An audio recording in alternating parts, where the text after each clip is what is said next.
And welcome once again to Flashpoints. I'm Bob Orr. Joining me, as he always does, is Juan Zarate, our national security analyst. Juan, good to see you. Bob, great seeing you. Blockbuster. Who saw this coming? The president announces the beginning of trying to normalize relations with Cuba. Yeah, the one area of our foreign policy that seemed dormant and uneventful has now taken the headlines. And what you have is the potential normalization of relations between the U.S. and Cuba, dating back to the Cold War era, dating back to the Kennedy years.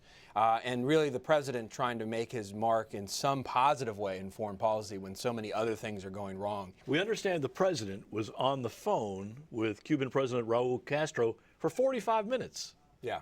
These are two countries that didn't talk to each other for a long time. No, that's right. And you've seen some glimmers of rapprochement over the past few years. The president shook Raul Castro's hand at one point. Remember some criticism for that in recent years during a summit meeting.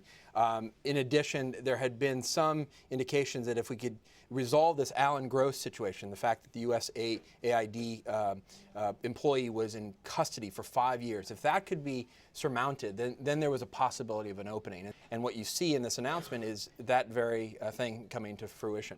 The president really is going out on a limb here. He's taking a chance because there's no assurances from the Castro government that there's going to be political opening, that human rights and freedoms that we've been calling for, that the sanctions in some ways have been trying to propel, are going to be honored or respected. So this is still a deal in the making, so to speak, and the skepticism you're hearing from folks like Marco Rubio is really about whether or not this is going to change anything on the ground in Cuba, or whether or not it's just a concession that makes the Castro regime even stronger. But what effect does this have, if any, do we know yet, economically? What does it mean in terms of trade, in terms of opening up markets, in terms of getting back to quote-unquote normal relations? Well, keep in mind, when you talk about the embargo of Cuba, it's really been the U.S. that has restricted trade, investment, financing for the most part. The rest of the world has been doing business with Cuba.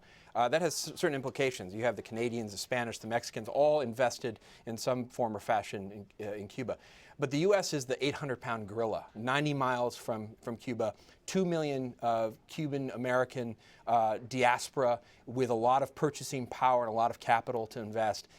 And so everyone around the world has seen really the future of Cuba tied to the opening of the relations with the United States, in part because of that capital, that investment, the trade opportunities that would no doubt come with an opening to the United States. Fascinating story. We'll come back to it many times. You got to watch it. Juan, thanks as always. Thank you, Bob. And thanks to you for watching Flashpoints. I'm Bob Orr. We'll see you next time.